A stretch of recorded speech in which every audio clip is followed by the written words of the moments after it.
बड़ी बिल्लियों की विशिष्ट व्यावहारिक और जैविक विशेषताओं के ज्ञान का आकलन करता है। दहाड़ने की क्षमता पैंथेरा जीनस यानी कि शेर, बाघ, तेंदुआ, जगुआर की एक प्रमुख विशेषता है, जो एक विशेष स्वयंत्र और एक लचीले हायोइड हड्डी के कारण होती है। चीता, जो एसिनोनिक्स जीन्स से संबंधित है, दहाड़ नहीं सकता लेकिन घुरघुरा सकता है। प्रादेशिकता अधिकांश बड़े मांसाहारियों के लिए एक मौलिक व्यवहार है। शेर और तेंदुआ दोनों अपनी पारिस्थितिकी को संप्रेषित करने और अपने क्षेत्र की रक्षा करने के लिए मूत्र और ग्रंथियों के स्राव के माध्यम से गंध चिन्ह का उपयोग करते हैं। ये क्या करते हैं? अपने एरिया में अपने गंध छोड़ते हैं। मूत्र, मल हो गया, इन सब के द्वारा या लार्वा के द्वारा क्या करते हैं? अपना गंध छोड़ते हैं, ताकि कोई और शेर या फिर बाघ, तेंदुआ ना आ जाए, जगुआर ना आ जाए, इसके लिए गंध चिन्ह का उपयोग करते हैं। शेर गैर मौसमी प्रजनक भी होते हैं, जो साल भर प्रजनन करने में सक्षम होते हैं। तो ये क्या है? साल भर प्रजनन करने में सक्षम होते हैं। हालांकि पर्यावरणीय कारकों के आधार पर जन्म कुछ मौसमों में चरम पर हो सकता है। तो पर्यावरणीय कारक होते हैं जिसके आधार पर जन्म कुछ मौसम में हो सकते हैं, यानी कि ये साल भर प्रजनन तो कर सकते हैं, लेकिन कुछ ऐसे मौसम होते हैं जिसके अनुसार जो है जन्म होता है।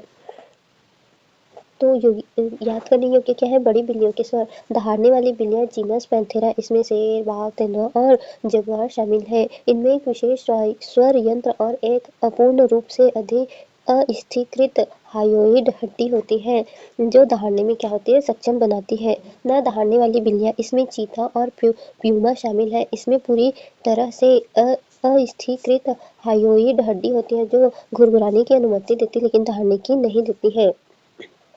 प्रादेशिक व्यवहार। गंध चिन्ह बिल्लियों के लिए क्षेत्रों को स्थापित करने और बनाए रखने का एक प्राथमिक तरीका है।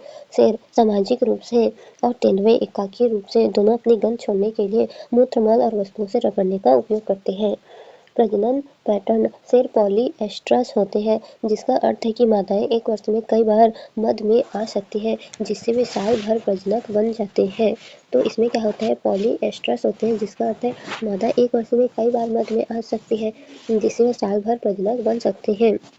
कोई निश्चित प्रजनन का मौसम नहीं होता। हालांकि संभोग गतिविधि शिकार की उपलब्धता और साइट के भीतर सामाजिक गतिशीलता से प्रभावित हो सकती है। अर्थात उनका पेट अगर भरा होगा तो प्रजनन गतिविधि भी उसके अनुसार होगा, अगर खाली होगा तो वो नहीं कर पाएंगे, या फिर शिकार इसके अनुसार भी हो सकता है। तो शेर संरक्षक स्थिति। आयुष्यन। शेर पैंथेरा लियो सुभेद वल्नरेबल है। तेंदुआ पैंथेरा पार्टस सुभेद वल्नरेबल है। चीता जो है एशोनोनिक्स जुबेटस यानी सुभेद्य होता है। अब क्वेश्चन देखते हैं, क्वेश्चन क्या होता है? क्वेश्चन क्या है? क्वेश्चन पहला मतलब 11, सिंह की कोई विशेष प्रजनन ऋतु नहीं होती है। अधिकांश अन्य बड़ी बिल्लियों से भिन्न चीता दहाड़ता नहीं है।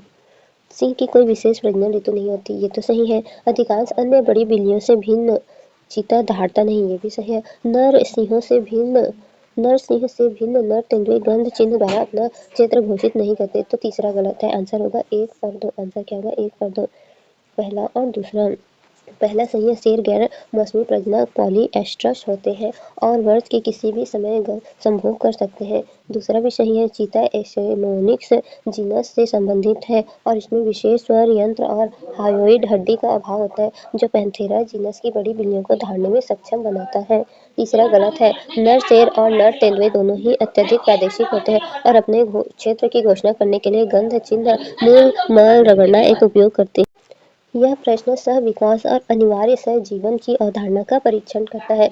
यह एक ऐसा संबंध है जिसमें जो दो प्रजातियां एक दूसरे के साथ पारस्परिक रूप से विकसित होती हैं और अस्तित्व तथा प्रजनन के लिए एक दूसरे पर पूरी तरह निर्भर हो सकती हैं। अंजीर के पेड़ फिकस और अंजीर ततैया एगोनिडेए परिवार के बीच का संबंध इसका एक उत्कृष्ट उदाहरण है। मादा ततैया अंडे देने के लिए अंजीर के अनूठे पुष्पक्रम, जिसे साइकोनियम कहा जाता है, इसमें प्रवेश करती है। ऐसा करते हुए अपने जन्म वाले जंजीर से लाए गए परागण से आंतरिक फूलों को परागित करती है। न तो अंजीर का पेड़ अपने विशिष्ट ततैया परागणक के बिना प्रजनन कर सकता है और न ही ततैया अंजीर के बिना अपना जीवन चक्र पूरा कर सकती है। तो याद करने की क्या बात है इसमें? सह-विकास और अनिवार्य सहजीवन। सह-विकास वह प्रक्रिया है जिसमें दो या दो से अधिक प्रजातियां पारस्परिक रूप से एक दूसरे के विकास को प्रभावित करती है। अनिवार्य सहजीवन एक प्रकार का सहजीवन जिसमें कम से कम एक प्रजाति अपने साथी के बिना जीवित नहीं रह सकती।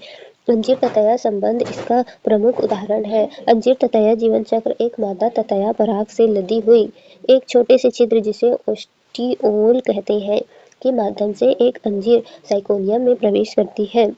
वह कुछ फूलों में अपने अंडे देती है और दूसरों को परागित करती है। ततैया के लार्वा अंजीर के अंदर विकसित होते हैं और परिपक्व होने पर ततैया की नई पीढ़ी संभोग करती है। पंख वाली मादाएं पराग इकट्ठा करती है और दूसरे अंजीर के पेड़ को खोजने के लिए बाहर निकलती है, जिससे यह चक्र दोहराया जाता है। अन्य पेड़ में परागण महुआ, मधुका लोंगिफोलिया, चमगादड़, काइरोप्लेटोरोफिली और अन्य जानवर द्वारा परागित चंदन, सेंटेलम एल्बम, मधुमक्खियों और मक्खियों जैसे विभिन्न कीड़ों, एंटोमोफिली द्वारा परागित सेमल, बॉम्बैक्स सेइबा मुख्य रूप से पक्षियों, ऑर्निथोफिली और चमगादड़ों द्वारा परागित होती है। अब क्वेश्चन देखते हैं, क्वेश्चन क्या है। निम्नलिखित में कौन सा वृक्ष एक ऐसे कीट के साथ एक अद्वितीय संबंध को दर्शाता है जो इस वृक्ष के साथ सह-विकसित हुआ है और वह एकमात्र कीट है जो इस पेड़ को परागित करता है? तो अंजीर, महुआ, चंदन और सेमिल। तो अंजीर जो है अंजीर के वृक्ष के साथ होता है। पहला आंसर सही है। अंजीर का अंजीर ततैया के साथ एक अत्यधिक विशिष्ट अनिवार्य सहजीवन संबंध होता है, जहाँ अंजीर की प्रत्येक प्रजाति को ततैया की अनूठी प्रजाति द्वारा परागित किया जाता है।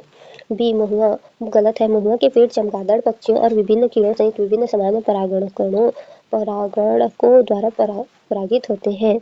तीसरा चंदन गलत। चंदन के फूल मधुमक्खियों और तितलियों जैसी कई कीट प्रजातियों द्वारा परागित होते हैं, न कि किसी एक सह-विकसित कीट द्वारा। डी समेल गलत है। समेल के पेड़ मुख्य रूप से चमगादड़ और पक्षियों जैसे बड़े जानवरों द्वारा परागित होते हैं, न कि किसी सह-विकसित संबंध में एक विशिष्ट कीट द्वारा। स्थानिक और प्रवर्तित विदेशी प्रजातियों के बीच अंतर करता है। काजू जो है एनाकार्डियम ऑक्सीडेंटल को पुर्तगालियों द्वारा मृदा संरक्षण के लिए ब्राजील से लाया गया था। पपीता कारिका पपाया की उत्पत्ति अमेरिकी उष्णकटिबंधीय क्षेत्र में हुई थी। इसके विपरीत लाल चंदन पेट्रोकार्पस सेंटालाइनस न केवल देसी है बल्कि आंध्र प्रदेश के पूर्वी घाट क्षेत्र में जंगल के एक विशिष्ट हिस्से के लिए स्थानिक भी है। इसके उच्च मूल्य और अत्यधिक दोहन के कारण इसे वन्यजीव संरक्षण अधिनियम 1972 अनुसूची 4 के तहत संरक्षित किया गया है। IUCN लाल सूची में संकटग्रस्त इंडेंजर्ड के रूप में सूचीबद्ध किया गया है।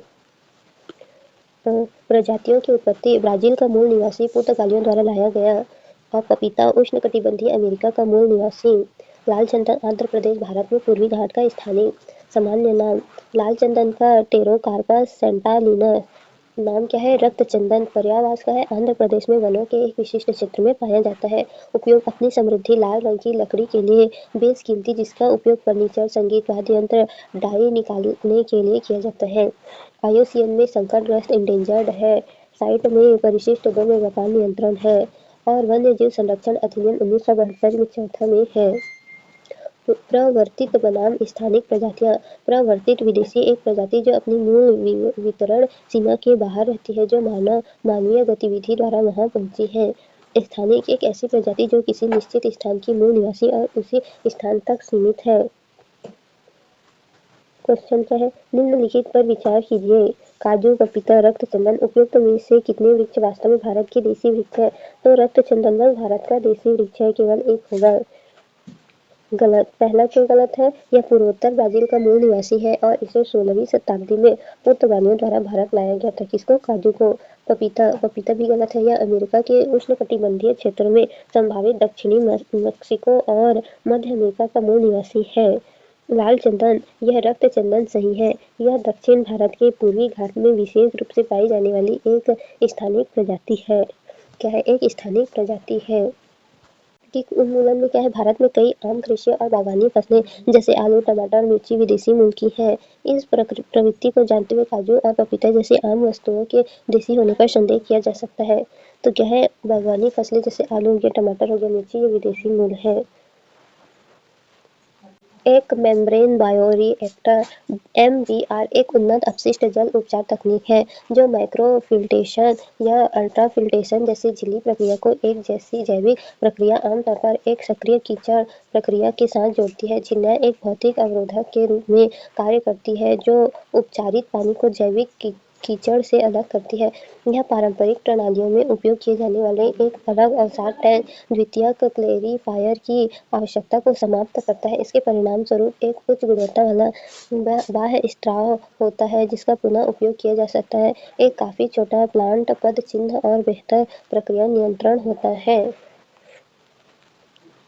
याद रखने योग्य बात यह है, एमबीआर प्रौद्योगिकी यह अपशिष्ट के जैविक क्षरण को झिल्ली निस्पंदन के साथ एकीकृत करता है। मुख्य घटक बायोरिएक्टर जहां रोगाणु प्रदूषकों को तोड़ते हैं और झिल्ली मॉड्यूल पृथक्करण के लिए है। पारंपरिक सक्रिय कीचड़ सीएएस प्रक्रिया का लाभ उच्च बाह्य स्त्राव गुणवत्ता बैक्टीरिया और निलंबित ठोस पदार्थों से मुक्त पानी का उत्पादन करता है जो पुनः उपयोग के लिए उपयुक्त है। छोटा पद चिन्ह एमबीआर संयंत्र अधिक कॉम्पैक्ट होते हैं क्योंकि उन्हें बड़े द्वितीयक क्लेरिफायर की आवश्यकता नहीं होती। तो उन्हें क्या है, बड़े द्वितीयक क्लेरिफायर की आवश्यकता नहीं होती है। कम कीचड़ उत्पादन उच्च कीचड़ सांद्रता पर काम करता है जिससे कम अतिरिक्त कीचड़ उत्पन्न होता है। एमबीआर विन्यास के प्रकार जलमग्न डूबा हुआ झिल्लियों को सीधे बायोरिएक्टर के अंदर रखा जाता है। साइड स्ट्रीम झिल्लियां रिएक्टर के बाहर एक अलग इकाई में स्थित होती हैं। भारत में अनुप्रयोग नमामि गंगे मिशन जैसे कार्यक्रम के तहत सीवेज ट्रीटमेंट प्लांट में उपयोग किया जाता है ताकि यह सुनिश्चित हो सके कि उच्च गुणवत्ता वाला उपचारित पानी नदियों में छोड़ा जाए। तो आंसर क्या होगा इसमें, क्वेश्चन क्या है, मेम्ब्रेन बायोरिएक्टर की चर्चा प्रायः किस संदर्भ में की जाती है। तो सहायता प्राप्त जनन प्रौद्योगिकी नहीं, औषधि डिलीवरी नैनो प्रौद्योगिकी नहीं, टीका वैक्सीन उत्पादन प्रौद्योगिकी नहीं, अपशिष्ट जल शोधन प्रौद्योगिकी। तो डी है, और जो अपशिष्ट होता है उसकी जल संशोधन प्रौद्योगिकी है। यह एक प्रौद्योगिकी के अनुप्रयोग के बारे में एक सीधा प्रश्न है। विकल्प विश्लेषण इस प्रकार किया गया है। पहला गलत है, सहायक प्रजनन प्रौद्योगिकी में इन विट्रो फर्टिलाइजेशन आईवीएफ जैसी प्रक्रिया शामिल है, न कि अपशिष्ट जल उपचार प्रणाली। बी गलत है, दवा वितरण नैनो प्रौद्योगिकी में लिपोसोम या नैनो कणों जैसे वाहकों का उपयोग होता है जो एमबीआर से मौलिक रूप से भिन्न है। सी गलत है, जबकि वैक्सीन उत्पादन में बायोरिएक्टर का उपयोग किया जाता है। ठोस तरल पृथक्करण के लिए झिल्ली के साथ विशिष्ट संयोजन, अपशिष्ट जल के लिए एमबीआर की पहचान। और डी सही है, मेम्ब्रेन बायोरिएक्टर एमबीआर एक उन्नत तकनीक है जो एक झिल्ली निस्पंदन प्रक्रिया को एक जैव उपचार प्रक्रिया के साथ एकीकृत करती है, विशेष रूप से अपशिष्ट जल के उपचार के लिए। तर्क क्या लगाया गया है इसमें आंसर का, बायोरिएक्टर शब्द एक जैव प्रक्रिया की ओर इशारा करता है जो विकल्पों को वैक्सीन उत्पादन और अपशिष्ट जल उपचार तक सीमित कर देता है। मेम्ब्रेन झिल्ली शब्द का अर्थ निस्पंदन या पृथक्करण चरण है। इसको मिलाकर एमबीआर एक ऐसी प्रणाली का सुझाव देता है जहां जैविक प्रक्रिया को सूक्ष्म निस्पंदन के साथ जोड़ा जाता है। यह उन्नत अपशिष्ट जल उपचार के लिए आदर्श विवरण है जहां साफ पानी को जैविक कीचड़ से अलग किया जाना चाहिए, जिसे विकल्प सबसे सही है। तो साफ पानी को जो कीचड़ होता है उसे अलग करने के लिए ये प्रणाली है। संवहनीय विमानन ईंधन सीएसएएफ एक जैव ईंधन है जिसका उपयोग विमानों को शक्ति प्रदान करने के लिए किया जाता है, जिसमें पारंपरिक जेट ईंधन के समान गुण होते हैं, लेकिन इसका कार्बन फुटप्रिंट छोटा होता है। यह विभिन्न प्रकार के नवीकरणीय फीड स्टॉक्स से उत्पन्न होता है, जिसमें कृषि और वानिकी अवशेष, लिग्नो सेल्यूलोसिक बायोमास, नगरपालिका ठोस अपशिष्ट, प्रयुक्त खाना पकाने का तेल और ऊर्जा फसलें शामिल हैं। प्रमुख उत्पादन मार्गों में हाइड्रोप्रोसेस्ड एस्टर और fatty acid HEFA, alcohol to jet ATJ और फिशर ट्रॉप्स एफटी संश्लेषण शामिल है। फीड स्टॉक्स की विविधता स्थिरता सुनिश्चित करने और खाद्य उत्पादन के साथ प्रतिस्पर्धा से बचने के लिए महत्वपूर्ण है। याद करने के लिए क्या है, सेफ परिभाषा एक ड्रॉप इन ईंधन जिसे पारंपरिक जेट ईंधन के साथ बिना किसी इंजन शोधन के मिलाया जा सकता है, यानी कि बिना किसी इंजन शोधन के मिलाया जा सकता है, जिसका उद्देश्य विमानन क्षेत्र का डीकार्बोनाइजेशन करना है। तो जो कार्बन है उसको डीकार्बोनाइजेशन करना है। फीड स्टॉक श्रेणी पहली पीढ़ी खाद्य फसलें जैसे मक्का, गन्ना, इथेनॉल का उत्पादन। दूसरी पीढ़ी गैर खाद्य बायोमास जैसे कृषि अवशेष, लकड़ी, कचरा, नगरपालिका ठोस अपशिष्ट से। तीसरी पीढ़ी शैवाल और अन्य विशेष रूप से इंजीनियर की गई ऊर्जा फसलें। सिंथेटिक ईंधन ई ईंधन कैप्चर किए गए कार्बन डाइऑक्साइड और हरित हाइड्रोजन का उपयोग करके उत्पादित। प्रमुख उत्पादन मार्ग HEFA हाइड्रोप्रोसेस्ड एस्टर और फैटी एसिड वर्तमान में सबसे परिपक्व मार्ग वसा, तेल और ग्रीस का उपयोग करता है।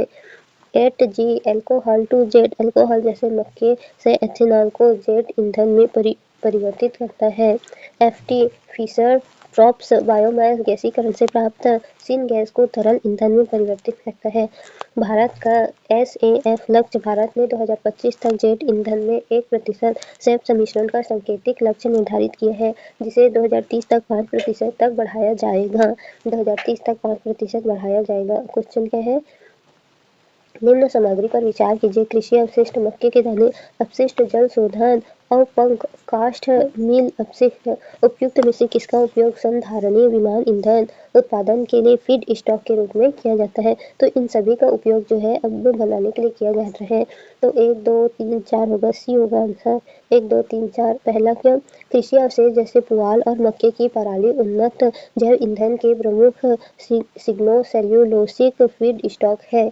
दूसरा भी सही है। मक्के के दाना पहली पीढ़ी का फीड स्टॉक है, जिसका उपयोग एथेनॉल के उत्पादन के लिए किया जाता है, जिसे अल्कोहल टू जेट ATJ मार्ग से सैफ में परिवर्तित किया जा सकता है।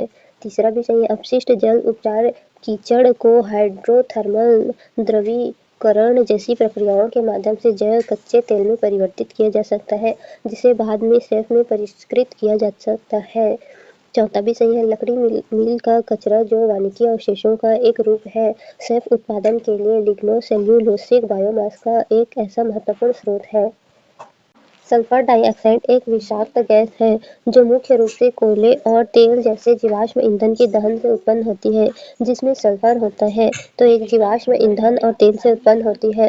बिजली संयंत्र प्रमुख स्रोत है, क्योंकि वे बिजली पैदा करने के लिए इन ईंधनों की भारी मात्रा में खपत करते हैं। अन्य महत्वपूर्ण स्रोत में धातु प्रगलन और परिवहन जैसी औद्योगिक प्रक्रियाएं शामिल हैं।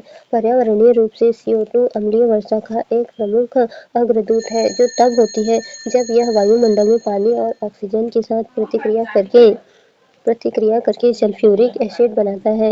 यह महीन कणिकीय पदार्थ PM2.5 के निर्माण में भी योगदान देता है, जिससे श्वसन स्वास्थ्य के लिए गंभीर खतरा पैदा होता है। सल्फर डाइऑक्साइड मूल बातें: एक तीखी चुभने वाली गंध वाली रंगहीन गैस है। प्राथमिक मानव जनित स्रोत: सल्फर युक्त जीवाश्म ईंधन का दहन। प्राकृतिक स्रोतों में ज्वालामुखी विस्फोट शामिल है। प्राथमिक स्रोत की रैंकिंग क्या है? बिजली संयंत्र कोयला और तेल जलाना नंबर 1 स्रोत है। औद्योगिक प्रक्रियाएं: इसमें प्रगलन, पेट्रोलियम शोधन, सीमेंट निर्माण शामिल है। परिवहन: मुख्य रूप से उच्च सल्फर बंकर ईंधन का उपयोग करने वाले जहाज। पर्यावरणीय प्रभाव: अम्लीय वर्षा CO2 मानव वायुमंडलीय जल के साथ मिलकर सल्फ्यूरिक एसिड बनाता है, जो जंगलों, जलीय जीव और बुनियादी ढांचे को नुकसान पहुंचाता है। कणकीय पदार्थ PM द्वितीयक सल्फेट एरोसोल के अग्रदूत के रूप में कार्य करता है, जो PM2.5 का एक प्रमुख घटक है। Flue gas desulphurisation FGD system या स्क्रबर बिजली संयंत्रों में निकास गैसों से SO2 को हटाने के लिए स्थापित किए जाते हैं। कम सल्फर वाले कोयले और तेल का उपयोग करना। तो क्वेश्चन क्या पूछा है? पर्यावरण संरक्षण एजेंसी के अनुसार निम्नलिखित में से कौन सा सल्फर डाइऑक्साइड उत्सर्जन का सबसे बड़ा स्रोत है? जीवाश्म ईंधन का उपयोग करने वाले रेल इंजन, लोकोमोटिव, जीवाश्म ईंधन का उपयोग करने वाले जहाज, अयस्कों से धातुओं का निष्कर्षण, जीवाश्म ईंधन का उपयोग करने वाले विद्युत संयंत्र। तो डी होगा आंसर। क्या होगा? डी होगा। जीवाश्म ईंधन का उपयोग करने वाले विद्युत संयंत्र। कथन क्या है? कथन एक गलत है। यद्यपि जीवाश्म ईंधन का उपयोग करने वाले लोकोमोटिव एक स्रोत है जिनका कुल उत्सर्जन बिजली उत्पादन क्षेत्र की तुलना में काफी कम है। दूसरा भी गलत है। जहाज विशेष रूप से उच्च सल्फर ईंधन तेल का उपयोग करने वाले एक प्रमुख स्रोत है, लेकिन विश्व स्तर पर कुल मात्रा में बिजली संयंत्र उनसे आगे है। तीसरा गलत है। सल्फाइड अयस्कों से धातुओं के निष्कर्षण के लिए प्रगलन प्रक्रिया CO2 छोड़ती है, लेकिन बिजली के लिए जीवाश्म ईंधन दहन की तुलना में यह एक छोटा योगदान करता है। चौथा सही है। EPA और अन्य वैश्विक एजेंसियों के अनुसार बिजली संयंत्रों में जीवाश्म ईंधन, विशेषकर कोयला का दहन सल्फर डाइऑक्साइड उत्सर्जन का सबसे बड़ा एकल मानव जनित स्रोत है। इंडियन फ्लाइंग फॉक्स भारत का सबसे बड़ा चमगादड़ है। यह पारिस्थितिक तंत्र में एक महत्वपूर्ण भूमिका निभाता है, विशेष रूप से बिजली प्रकीर्णन और परागण में। हालांकि फलों के बागों को नुकसान पहुंचाने के कारण इसे अक्सर किसानों द्वारा एक कीट माना जाता है। यही कारण है कि इसे वन्यजीव अधिनियम में वर्मीन सूची में रखा गया था।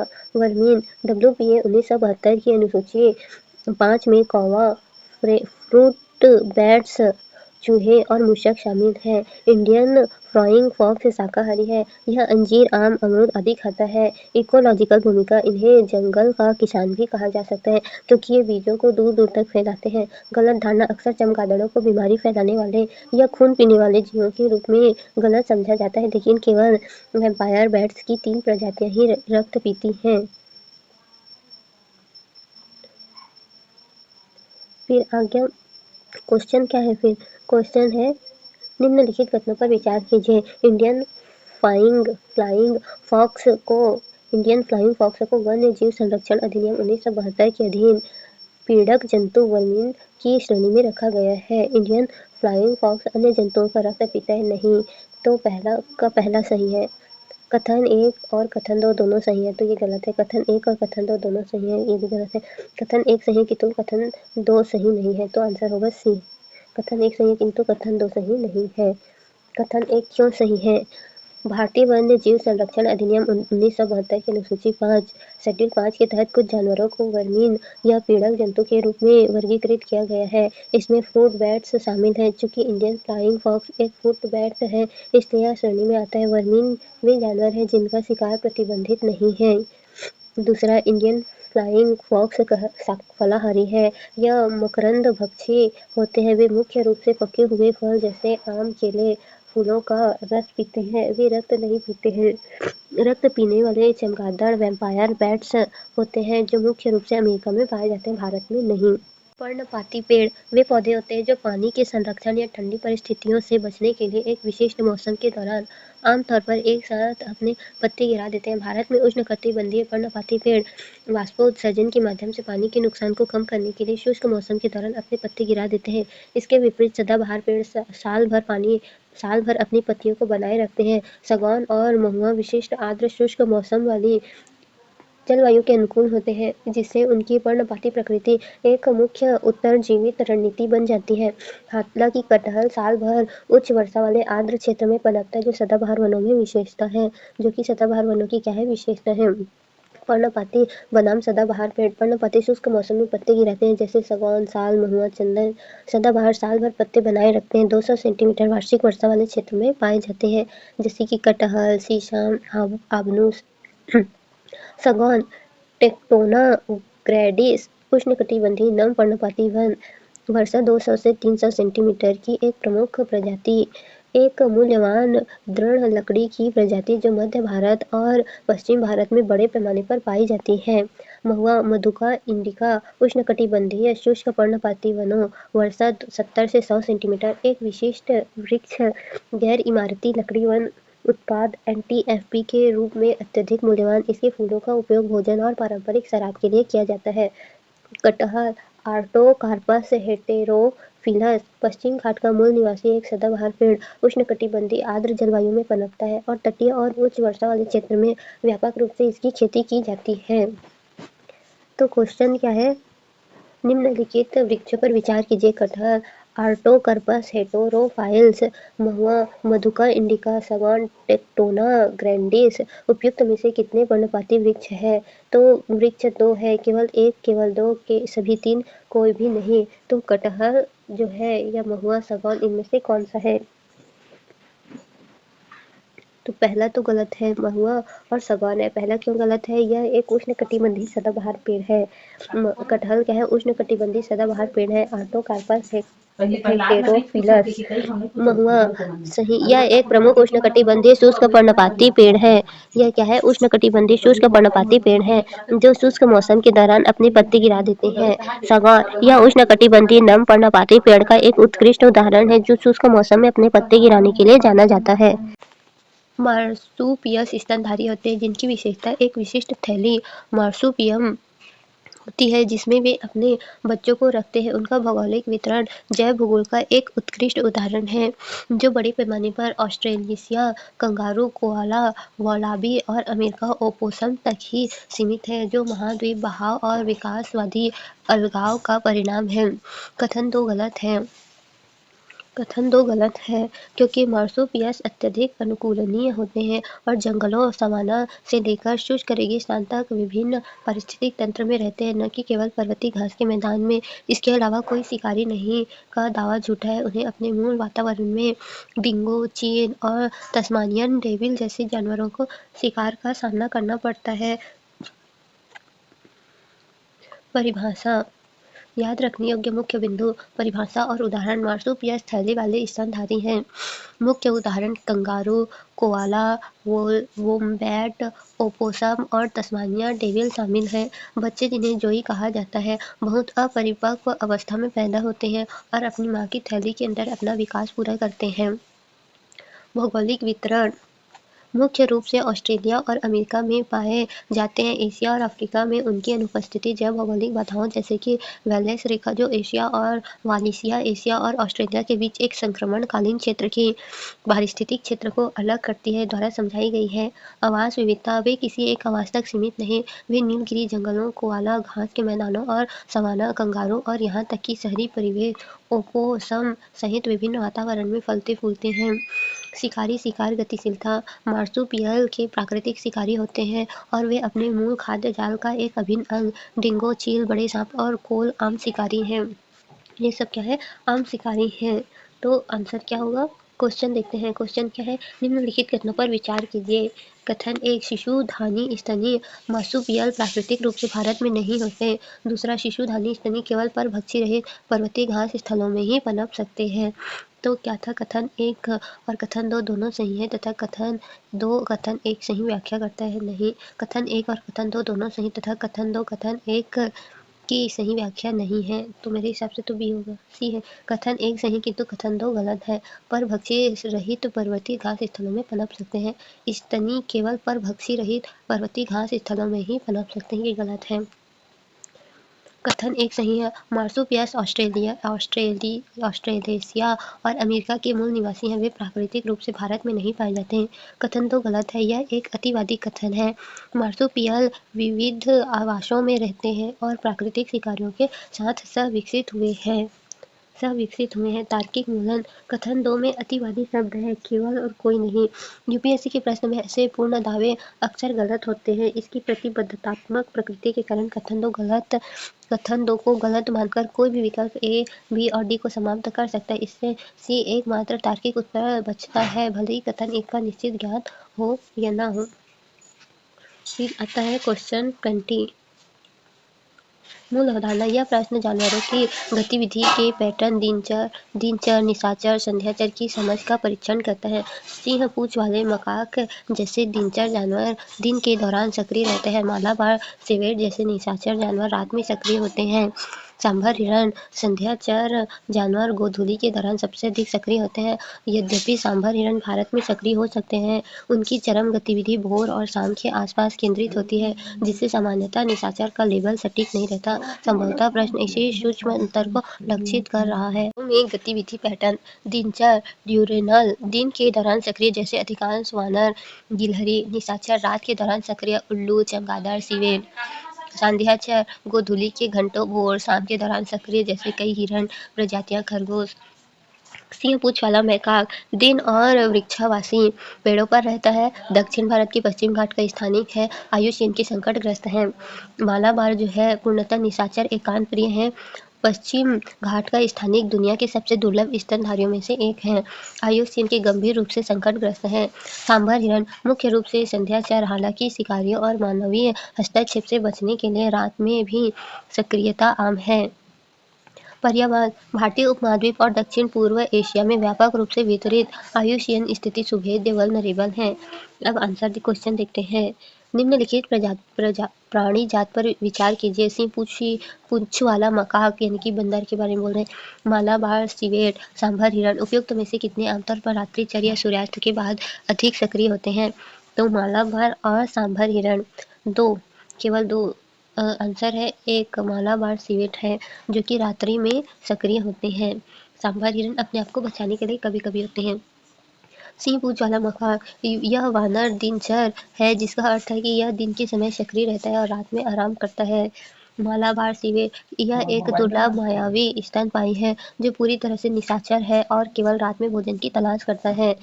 सांभर हिरण यह मुख्य रूप से संध्याचर है, जिसका अर्थ है कि यह भोर और गोधूलि के धुंधल के दौरान सबसे अधिक सक्रिय रहता है, न कि सामान्यतः निशाचर।